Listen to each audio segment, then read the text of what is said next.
Muito bem, meus irmãos, estamos de volta aqui com a nossa terceira aula, segundo período, segunda parte da nossa terceira aula de escatologia, a doutrina das últimas coisas. Estamos agora no capítulo de número 2, página de número 11, onde iremos falar aqui sobre sinais e profecias que antecedem a vinda de Cristo entre nuvens. E o primeiro sinal que iremos falar aqui são sinais na igreja, ou podemos chamar também de sinais internos. Podemos chamar de sinais na igreja ou sinais internos. Estes sinais, um deles é a apostasia. Apostasia. A palavra apostasia, ela aparece repetidamente nas Escrituras, referindo-se ao pecado de desviar-se da fé. Os que deixam o Senhor, aqueles que deixam o Senhor Jesus e afastam da igreja. Olha o que diz aí Sofonias 1, versículo 4 e 6. Aqueles que afastam de Jesus e desviam da igreja estão se apostatando da fé.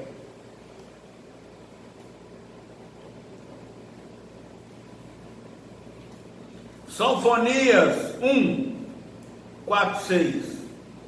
E estenderei a minha mão contra Judá e contra todos os habitantes de Jerusalém, e exterminarei deste lugar o restante de Baal, e o nome dos sacerdotes, dos ídolos, juntamente com os sacerdotes, e os que sobre os telhados adoram o exército do céu, e os que se inclinam jurando ao Senhor, e juram por Micom, e os que deixaram de andar em seguimento do Senhor, e os que não buscam ao Senhor e nem perguntam por Ele. Isso, os que não buscam o Senhor, que deixaram de andar com o Senhor, todos apóstatas, muitos falsos profetas enganando a muitos, como já está em Mateus 24, versículo 11, não precisa de ler.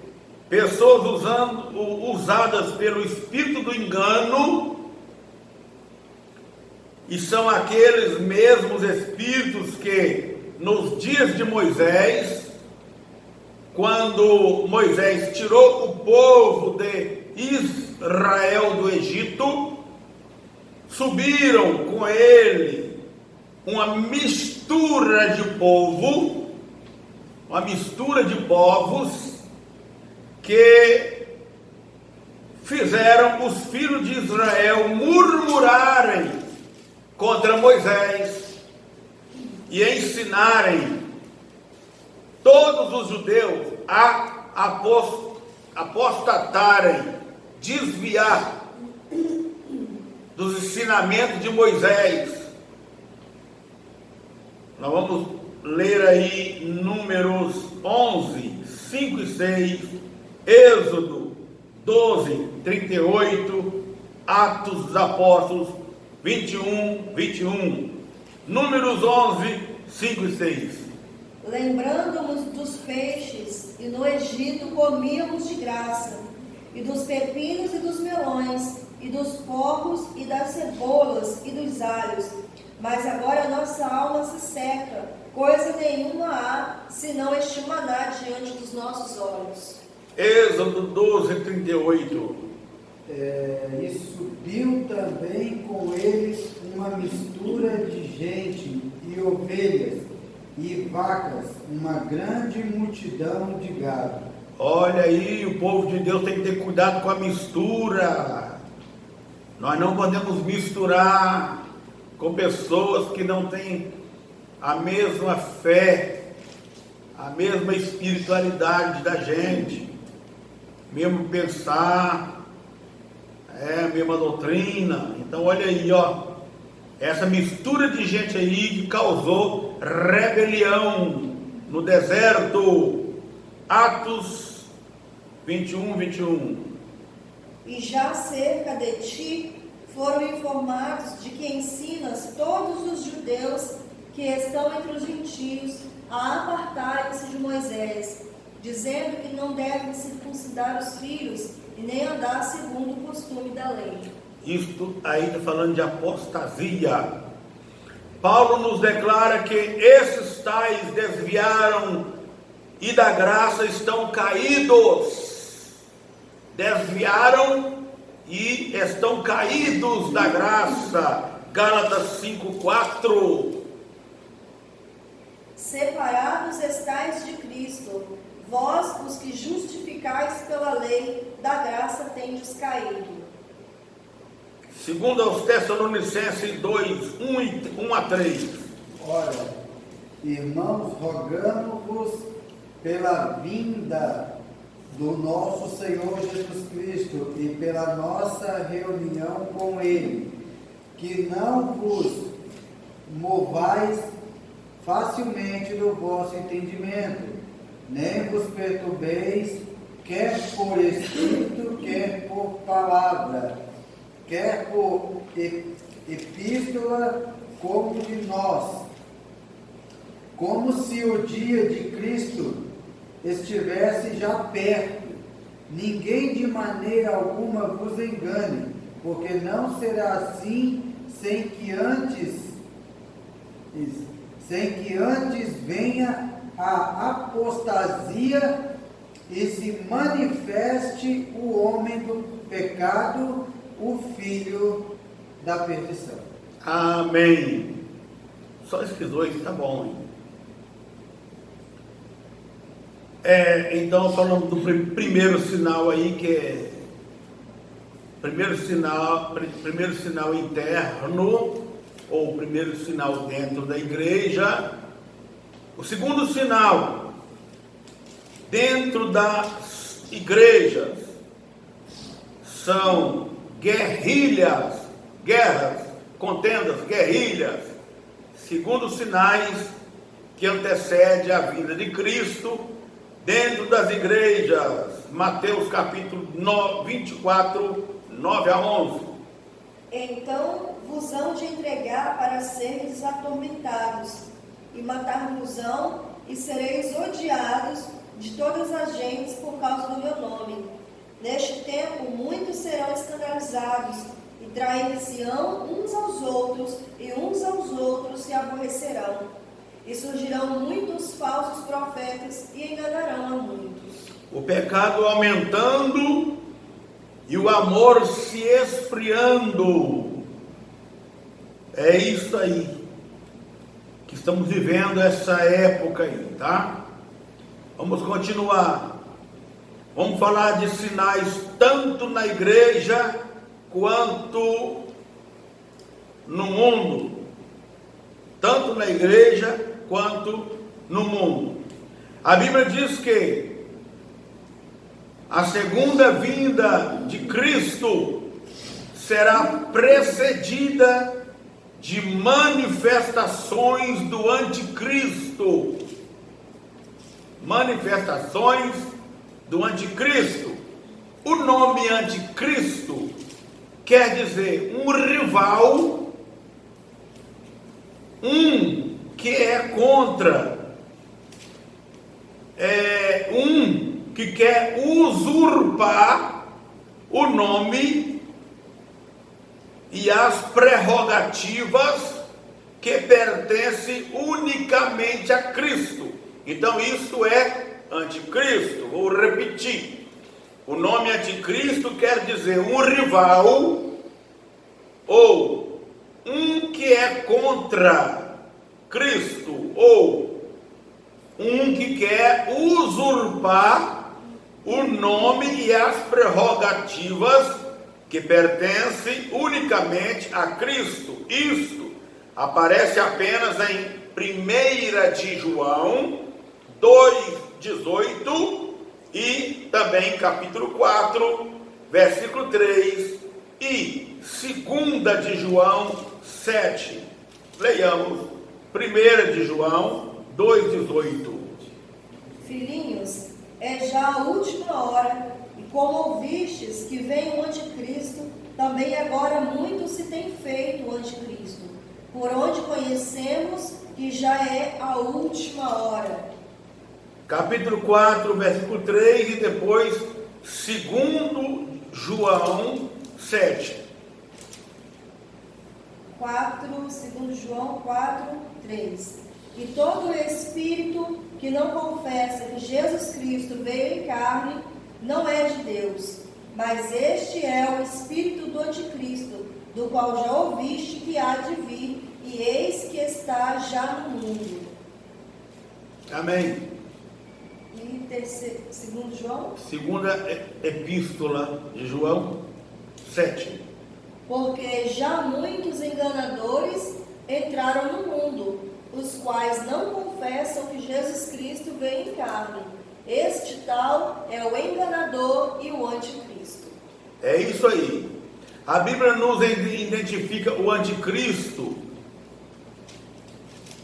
simbolicamente como, em Daniel capítulo 7, como o rei feroz, que está lá em Daniel 8, 23 e 25, o príncipe que há de vir, Daniel 9, 26, o rei que fará conforme a sua vontade, Daniel 11, 36, o homem da iniquidade, filho da perdição e iníquo, 2 Tessalonicenses 3, versículo 12, e também a besta, em Apocalipse 13 e 17. Apocalipse capítulo 13 e capítulo 17. Muito bem. Tudo bem até aí? Alguma dúvida aos alunos? Podemos prosseguir? Então vamos em frente. Vamos falar sobre outros sinais. Nós falamos aqui sobre sinais que antecedem a vinda de Cristo, sinais na igreja, que são sinais internos, que são apostasia, guerrilhas dentro das igrejas, ou no meio das igrejas, podemos dizer, entre as igrejas, sinais tanto na igreja quanto no mundo. Então agora vamos falar de sinais científicos, que também é um dos sinais muito forte que antecedem a vinda do Senhor Jesus Cristo. Sinais científicos. Então, para nós começarmos a falar, vamos ler Daniel capítulo 12, versículo 4 e Mateus 24, versículo 3. Daniel capítulo 12, versículo 4.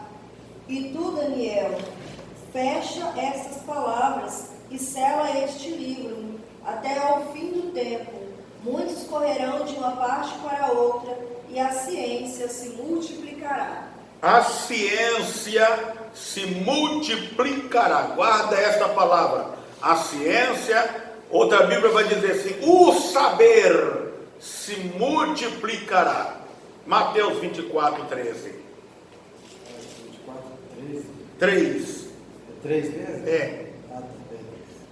E estando assentado no Monte das Oliveiras, chegaram-se a ele os seus discípulos em particular, dizendo: Dize-nos quando serão estas coisas, e que sinal haverá da tua vinda e do fim do mundo? Prossegue.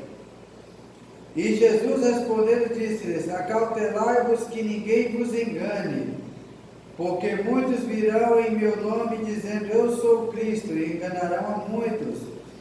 E ouvireis de guerras e de rumores de guerras. Olhai, não vos assusteis, porque é mister que isso tudo aconteça, mas ainda não é o fim. Porquanto se levantará nação contra nação e reino contra reino, e haverá fomes e pestes e terremotos em vários lugares. Mas todas estas coisas são o princípio de dores. Amém. Amém. Obrigado. Nós podemos dividir os sinais dos tempos em vários grupos, tais como o avanço científico. Também podemos dividir sinais no céu e na terra, sinais na vida religiosa, na área social, na vida moral. E podemos falar também do bramido do mar e das nações que hão de se organizar em grupos, em globos de guerra para se levantar contra Israel. Podemos também falar do grande sinal da figueira, que é Israel, que é o relógio de Deus para a igreja. Israel é o relógio do arrebatamento. Um dos grandes sinais da vinda de Cristo é o grande desenvolvimento científico. Como nós lemos aí em Daniel 12:4, que diz: o saber se multiplicará, a ciência se multiplicará. E por falar no desenvolvimento científico, vale a pena ressaltar que até o século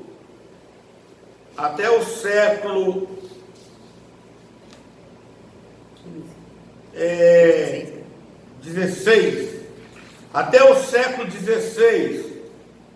o desenvolvimento, vamos passar de página para a página 12, até o século 16, o desenvolvimento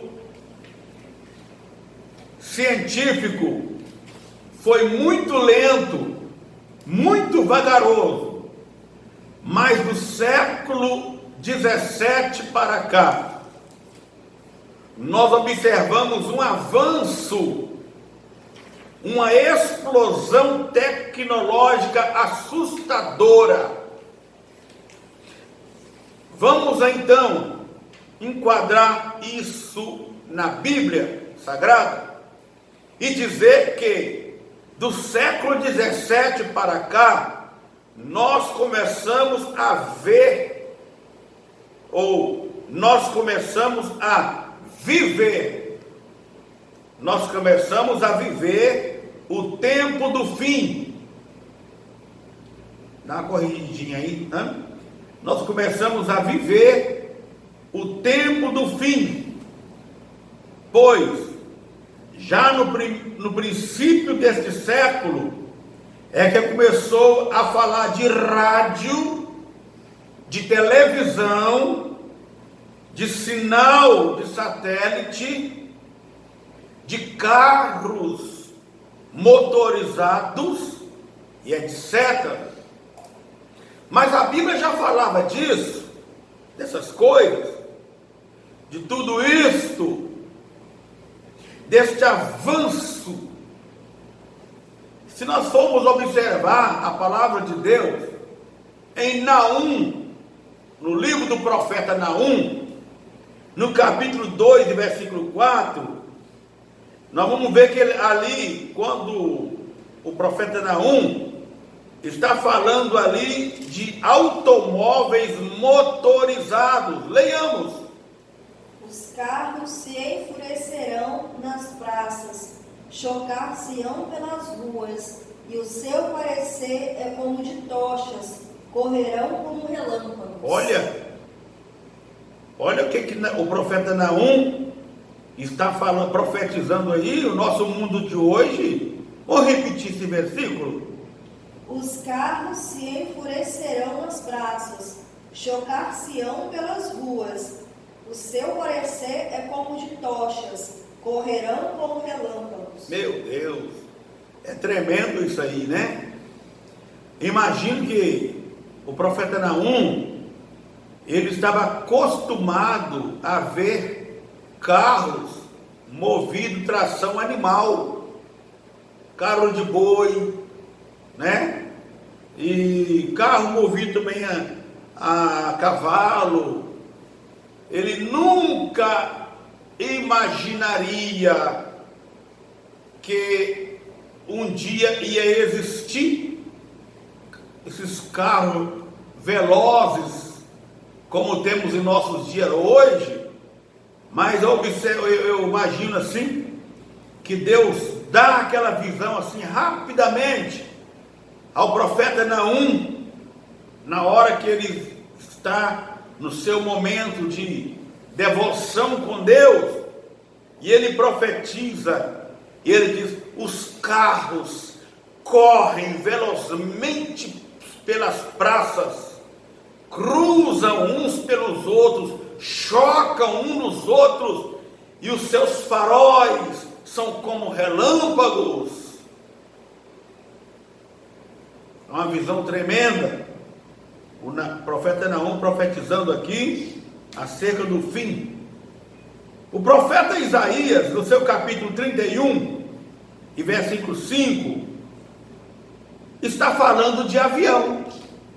Olha só, o profeta Isaías falando de avião.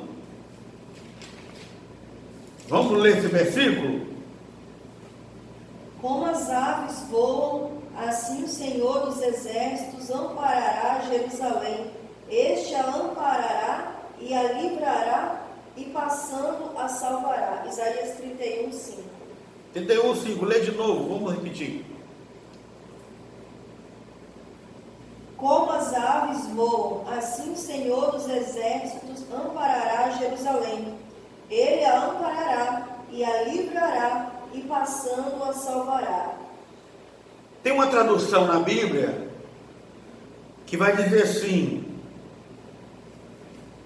ainda, Israel, que as nações venham contra ti voando como se fossem aves, mesmo assim eu te darei livramento.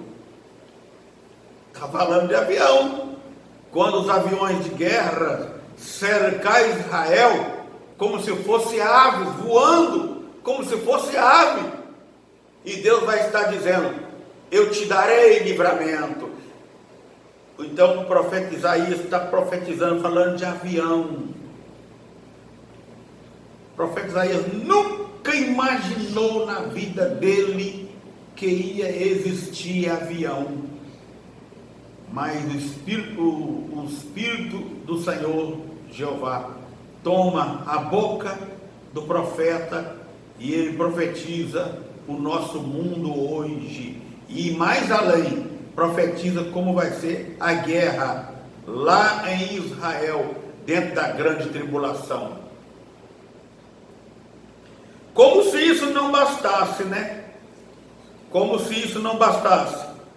Preste atenção, no dia 20 de julho, olha só, no dia 20 de julho de 1969, os astronautas norte-americanos pisam na Lua pela primeira vez. E como é que eles conseguiram chegar na Lua? Como que foi? Sabe como? De um foguete conseguiram chegar na Lua de foguete, voando numa velocidade de uma bala de canhão a 28.500 quilômetros por hora. Eita Deus, hein? E orgulhosamente deixou fincada em terra lunar uma bandeira norte, uma bandeira americana. Orgulhosamente deixou fincada em terra lunar uma bandeira americana. É assustador isso? Nossos dias não é, mas naquela época era um espanto.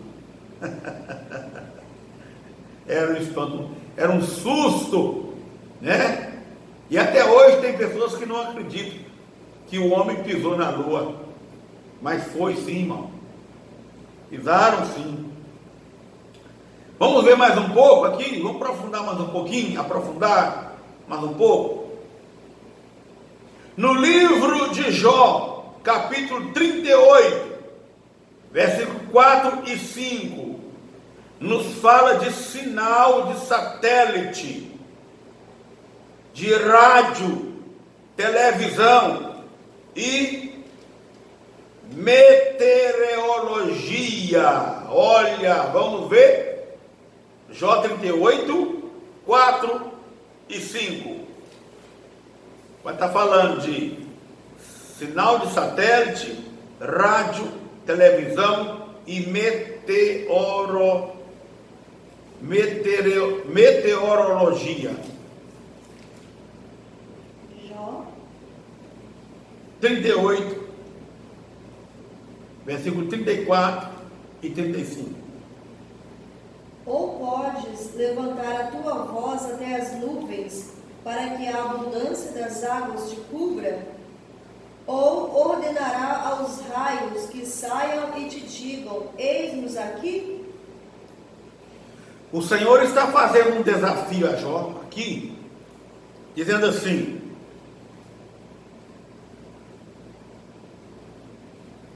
Jó, você poderá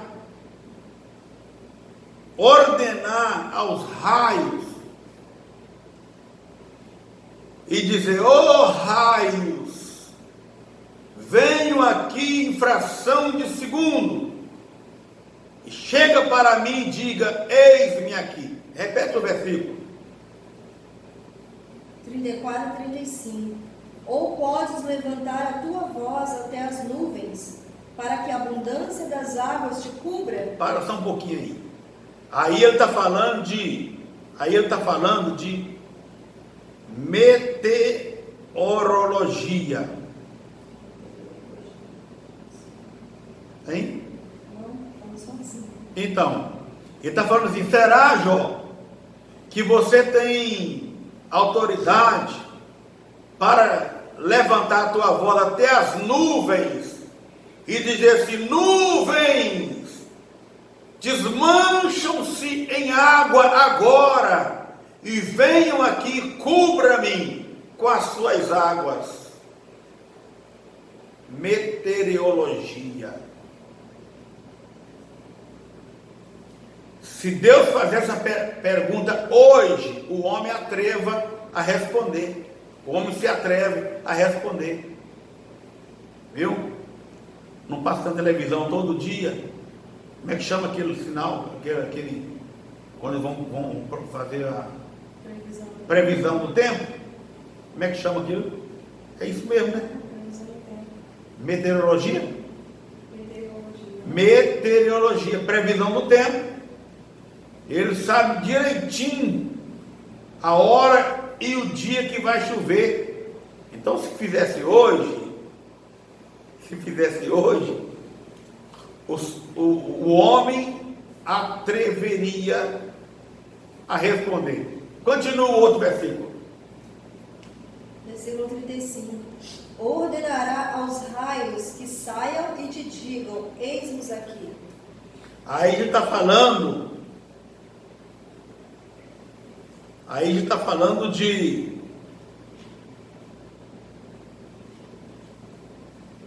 Me perdi aqui.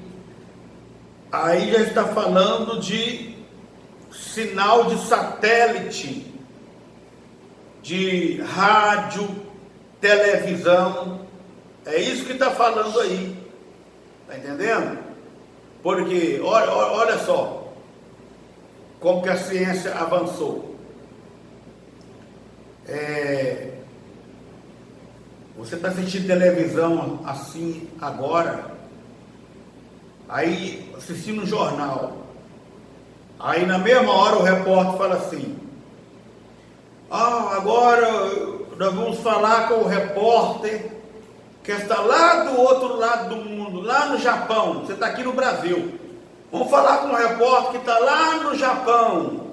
Agora, na mesma hora, o repórter aparece na tela, televisão, falando com você ao vivo e a cores. Isto é sinal de satélite. Sinal de satélite. É por isso que Deus está falando com Jó. Será que você tem essa capacidade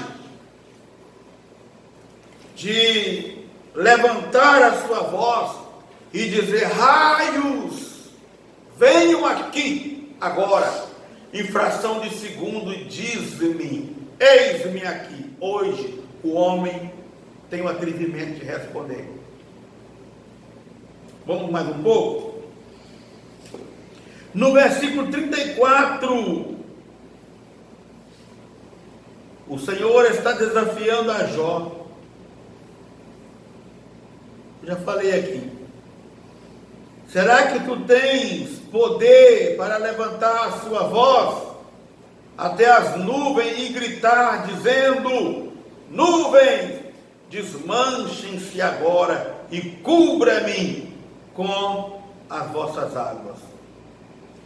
Deus está perguntando a Jó se a sua voz alcançaria as nuvens.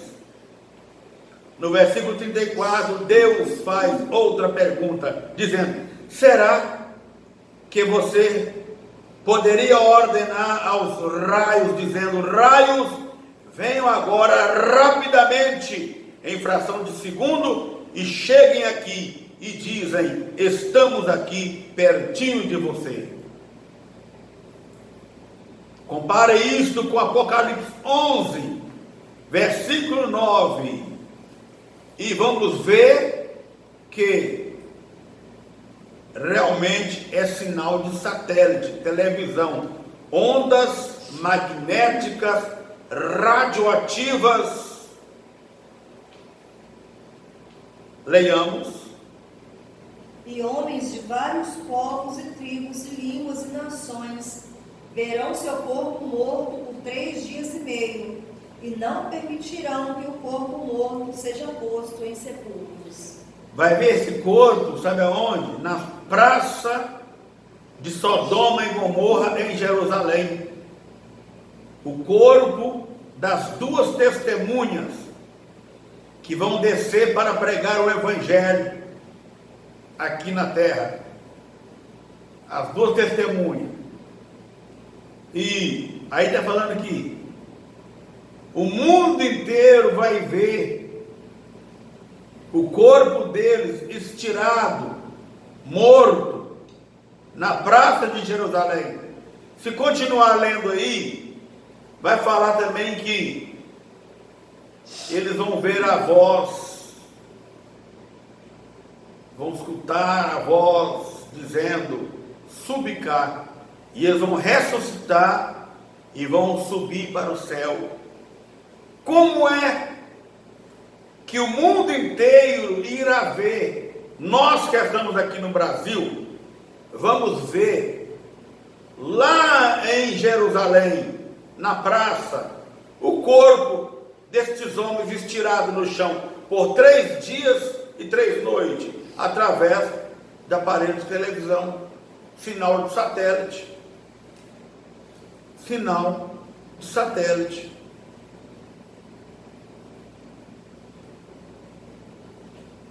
Então, irmãos, os sinais estão evidentes aí para nós. Amém?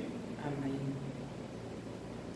Vamos falar sobre outro tipo de sinal aqui. Sinais na terra e na vida religiosa. Sinais na terra e na vida religiosa. Letra A. Lucas 21:11, que diz: e haverá terremotos em vários lugares. Letra B. Haverá sinais na vida religiosa. Lucas 17, versículo 26 a 30. Nos dias de Noé, houve uma explosão de conhecimento muito grande, e a ciência se multiplicou, avançou. No dia de Noé,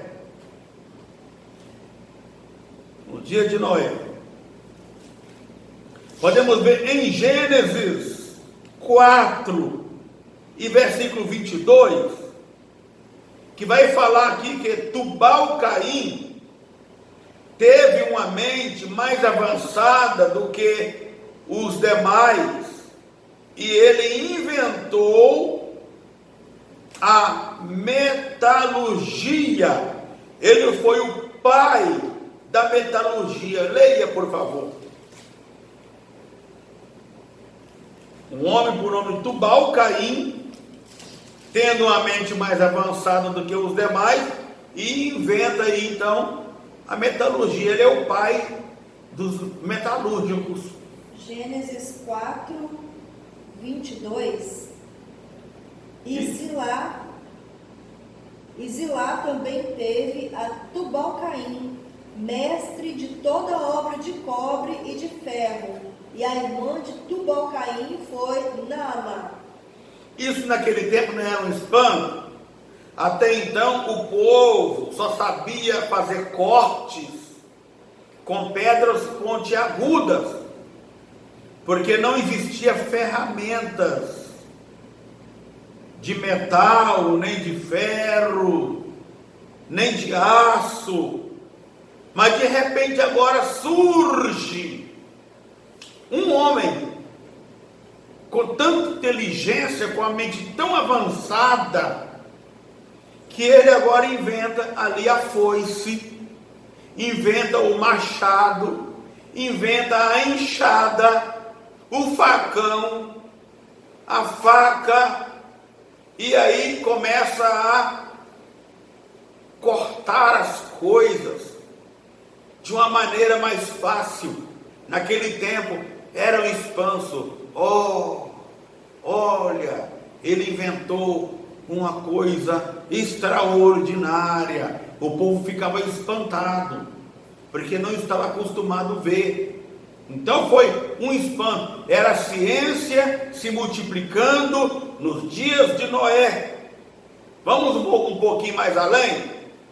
Em Gênesis 4, versículo 2, nos fala de um homem por nome de Jubal, que teve também uma mente tão avançada para inventar notas musicais e instrumentos de cordas para dar entonações nas músicas.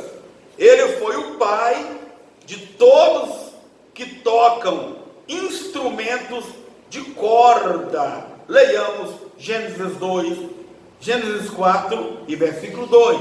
É 21. É 4, 21. Gênesis 4, 21. Então corrija aí, erro de digitação. Gênesis 4, 21.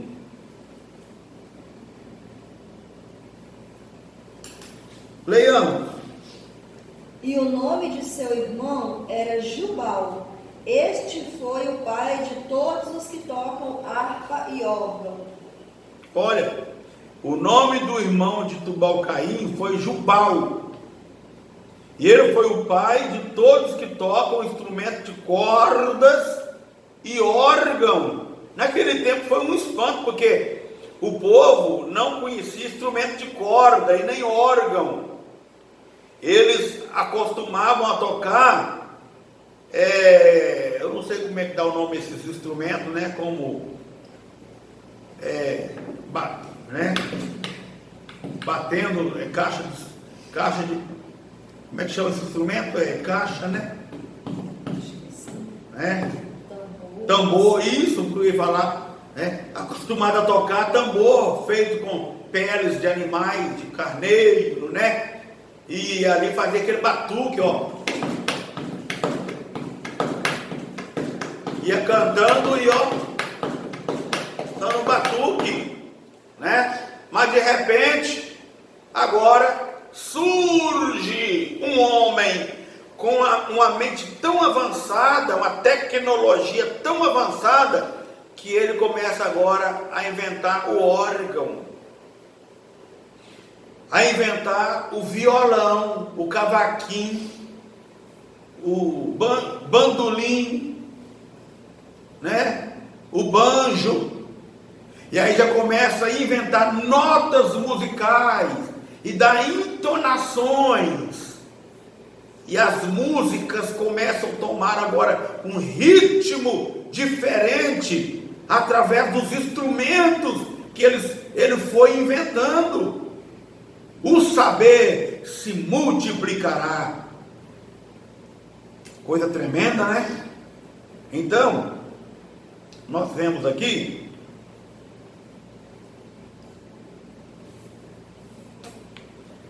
o seguinte: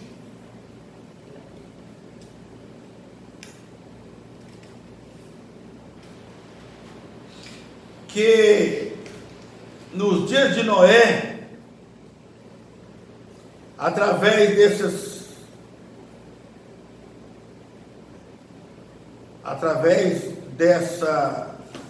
da ciência se aumentando, nós vamos ver também nos dias de Noé e nos dias de Ló. Nos dias de Noé e nos dias de Ló, houve uma libertinagem sexual muito grande. As coisas devagarzinho, lá vai ficando, né? Aqui nós estudando, vemos que devagar o pecado foi entrando, né? Olha, depois que inventaram os instrumentos, né? Certamente as músicas começaram a tocar, quando não era evangélica, era música mundana, né? Aquele povo ia ao delírio, e aí começa agora a libertinagem sexual. Lucas 17, versículo 26 a 30. E como aconteceu nos dias de Noé, assim será também nos dias do Filho do Homem. Comiam, bebiam, casavam-se e davam-se em casamento, até o dia em que Noé entrou na arca e veio o dilúvio e consumiu a todos. Como também da mesma maneira aconteceu nos dias de Ló. Comiam, bebiam, compravam, vendiam, plantavam e edificavam. Mas no dia em que Ló saiu de Sodoma, choveu do céu fogo e enxofre e consumiu a todos. Assim será no dia em que o Filho do Homem se há de se manifestar. No dia de Noé, comiam, bebiam, casavam e davam-se em casamento. Até o dia em que Noé entrou na arca e ninguém percebeu, e veio o dilúvio e levou a todos. Palavra comiam, bebiam, casar e dar em casamento, casar, porque é casar, separar, casar de novo, separar, casar de novo, igual existe hoje. Tem homem que troca de mulher igual troca de carro do ano. E tem mulher também que troca de marido igual troca de carro do ano. E pior ainda, tem homem e mulher que troca de parceiro igual troca de roupa. Hoje está com uma roupa diferente, amanhã está com outra mais diferente ainda. Viu? Isso é libertinagem sexual. Assim como foi nos dias de Noé, será também na vinda do Filho do Homem. Muito bem.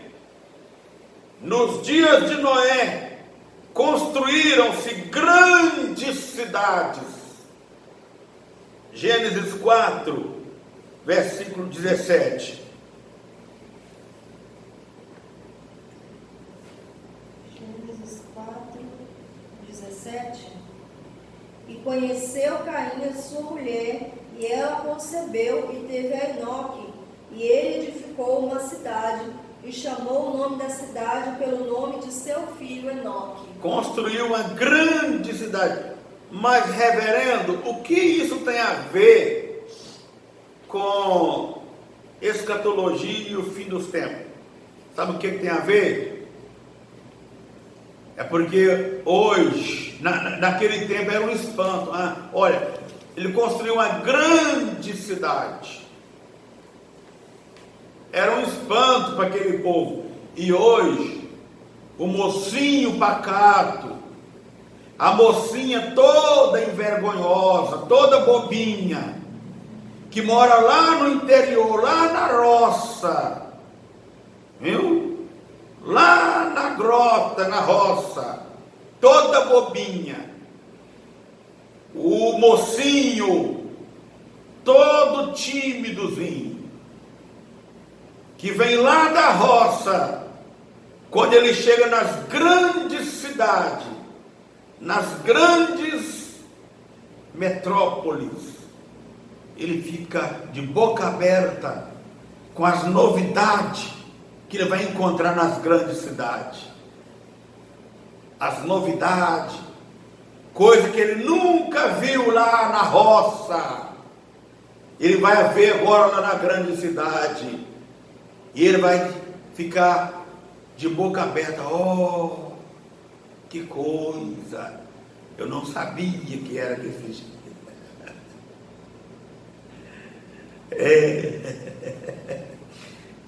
Os alunos estão rindo aqui, fazem eu rir também, viu, irmão? É desse jeito, viu? Eu tenho os alunos aqui que são uma bênção de Deus.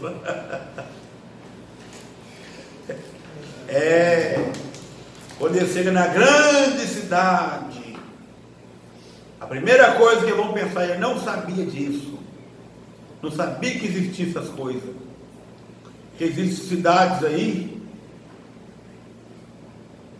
tão libertinas, que quando vai dando 6 horas da tarde, 6, 7 horas, eles colocam mulheres nuas na vitrine para os homens passarem e escolher.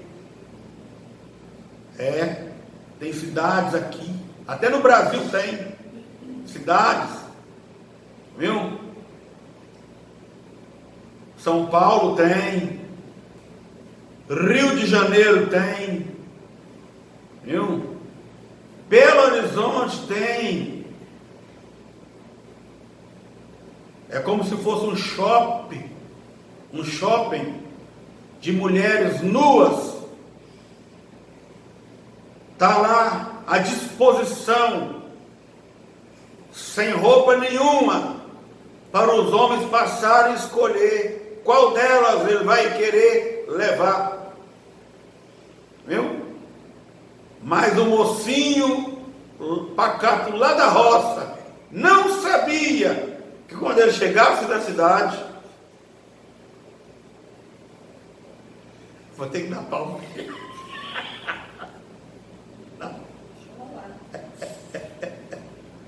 Oh, Jesus amado.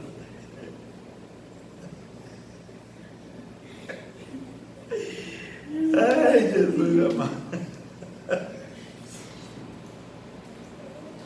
Eu vou deixar, depois corta. Vou deixar mesmo. Pode deixar. Não dá mais trabalho. Então, aí olha só. Vou repetir. O mocinho pacato que vem lá da roça, lá do interiorzinho, humilde, coitado, acostumado só a ver animal, vaca, essas coisas assim, né? Escondido lá no meio do mato. Quando chega nas grandes metrópoles, nas grandes cidades, ele fica assustado com as novidades. Meu Deus, que coisa terrível.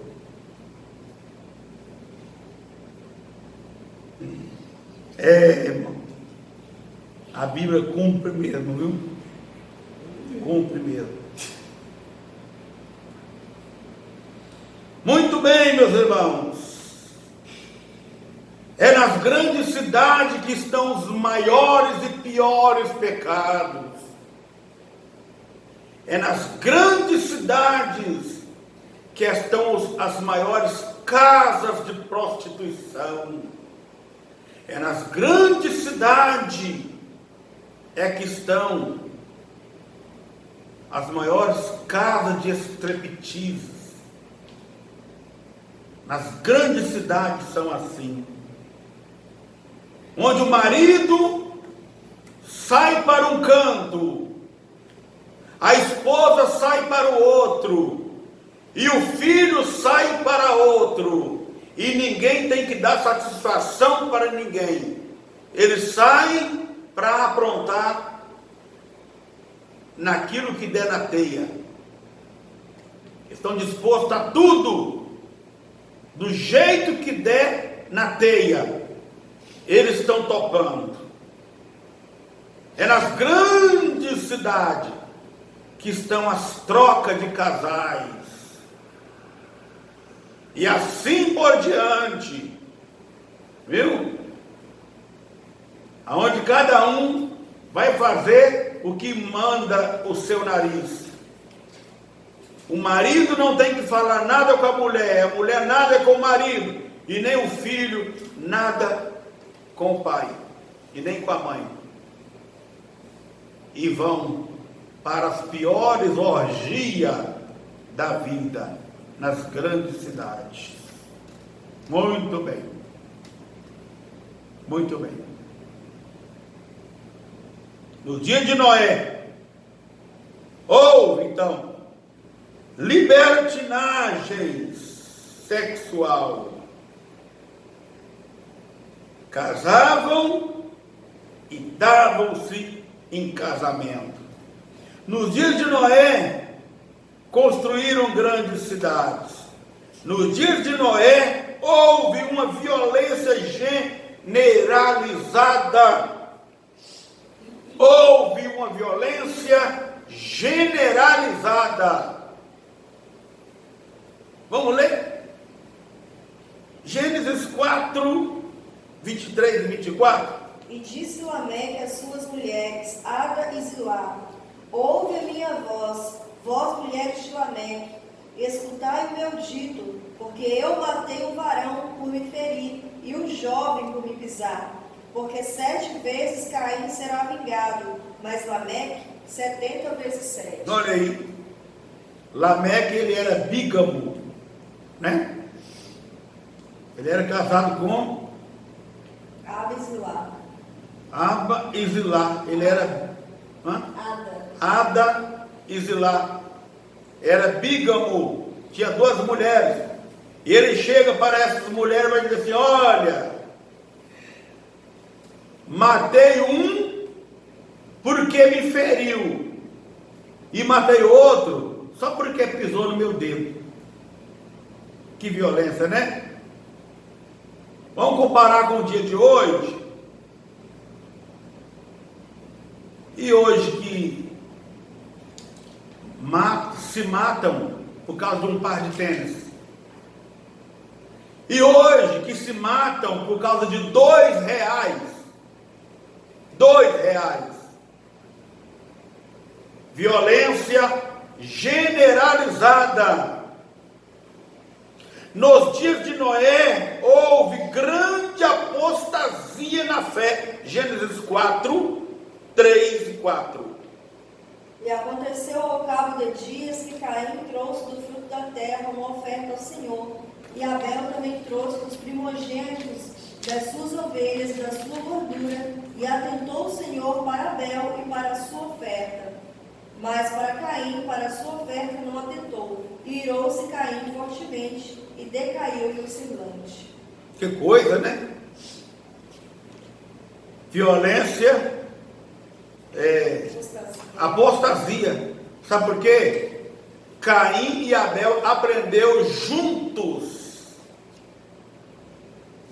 Adão e Eva ensinou Caim e Abel como eles iam oferecer sacrifícios ao Senhor, que era fazendo um altar, e o sacrifício para perdão de pecado tinha que ser com animal degolado, porque até a Bíblia diz que sem derramamento de sangue não há remissão de pecados.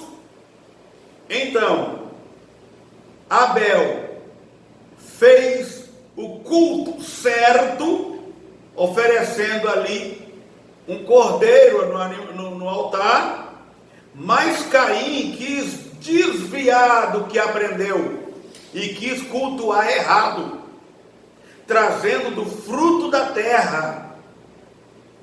Imagina, vamos imaginar comigo, Abel pegando o cordeiro, degolando, o sangue descendo, e ele oferecendo sacrifício a Deus, e agora Caim com o altar cheio de melancia, de melão, de abacate, de mexerica, de laranja, oferecendo para Deus. Meu Deus do céu, isso é apostasia demais, irmão. Alguns ensinam, mas é porque ele era lavrador da terra, ele tinha que trazer fruto da terra. Nada disso, nada disso. Ele podia muito bem comprar um animal da mão do seu irmão e oferecer no altar. É porque ele queria mesmo oferecer culto do jeito dele, igual tem muito crente hoje em dia que quer cultuar Deus do jeito dele.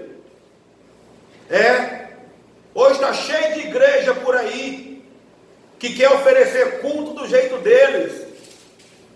Apaga as luzes da igreja, fica aquela igreja toda escura, pinta o salão todo de preto, bota um monte de lâmpada piscando lá, parecendo boate, e diz que está adorando a Deus. São os caimitas que estão por aí em nosso meio, irmão. Viu? Apostatando da fé. Caimitas. Isso quando não coloca lá baile funk dentro da igreja com a luz apagada e põe todo mundo para cantar e dançar funk. Diz que é funk evangélico. Mas é para ganhar os jovens para Jesus. Você não ganha um bêbado bebendo cachaça com ele. Você não ganha um maconheiro fumando maconha com ele. Viu? No tempo da igreja primitiva, ninguém precisou de imitar o mundo para ganhar o mundo para a igreja. Ninguém precisou. E hoje em dia, as coisas estão tomando um rumo tão triste e trágico, que Deus está por aqui, com esse povo que diz que são crentes, diz que são, mas não são mentirosos. Mentirosos. E por aí se vai. Por aí se vai. Deixa eu ir mais, que eu vou terminar o estudo agora mesmo. Página de número 13. Deus esperou cerca de 120 anos sem destruir este povo. Primeiro, por que Deus demorou 20 anos, 120 anos, para destruir este povo? Primeiro, por causa do justo Noé, que teve a coragem de ser diferente daquele povo em meio à apostasia. Em meio à apostasia, olha, Noé, ele teve coragem de ser diferente no meio daquele povo em plena apostasia. Eu quero dizer que só vai subir para o céu uma igreja que está tendo a coragem de ser diferente no meio deste mundo cheio de apostasia e de pecado. Precisa haver uma igreja que tenha coragem de ser diferente e de fazer a diferença.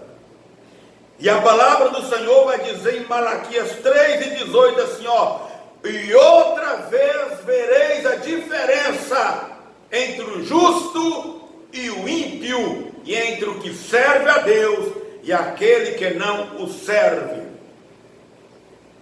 Noé teve a coragem de ser diferente.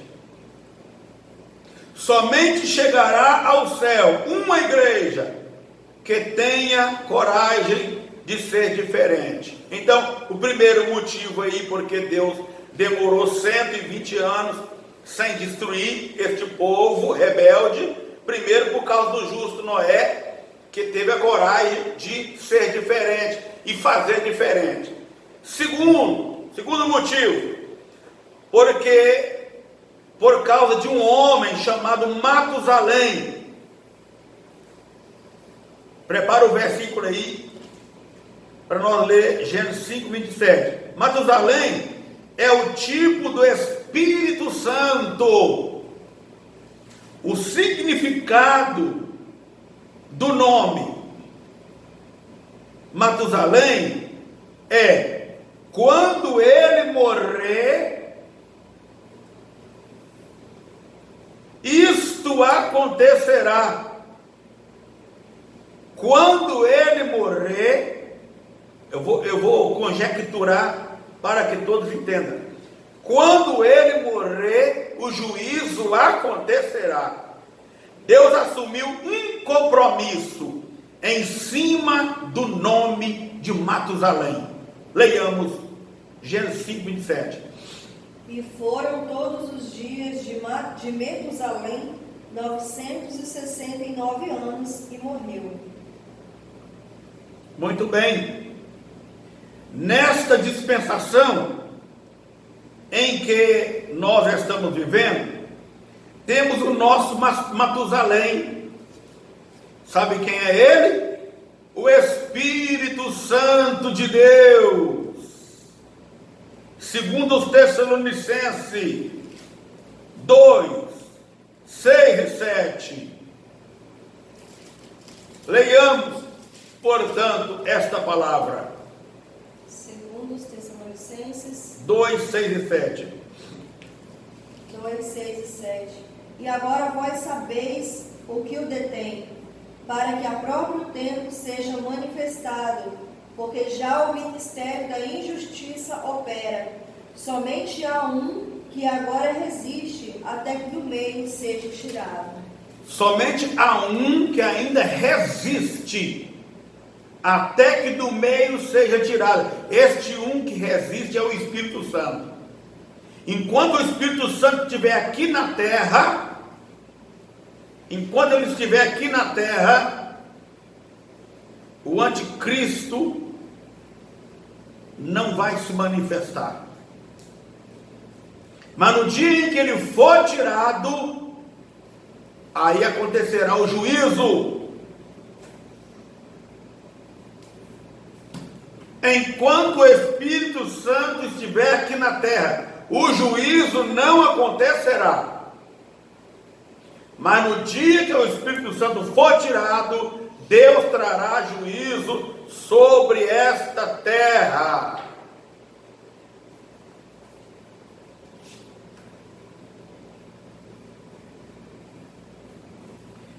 Muito bem. E isto acontecerá no arrebatamento da igreja. O Espírito Santo será tirado da terra, juntamente com a igreja, e Deus trará o juízo da grande tribulação sobre os seus habitantes. Vamos falar sobre sinais no céu. Sinais no céu. Lucas 21, versículo 25. Sinais no céu. Lucas 21, do 25 ao 28.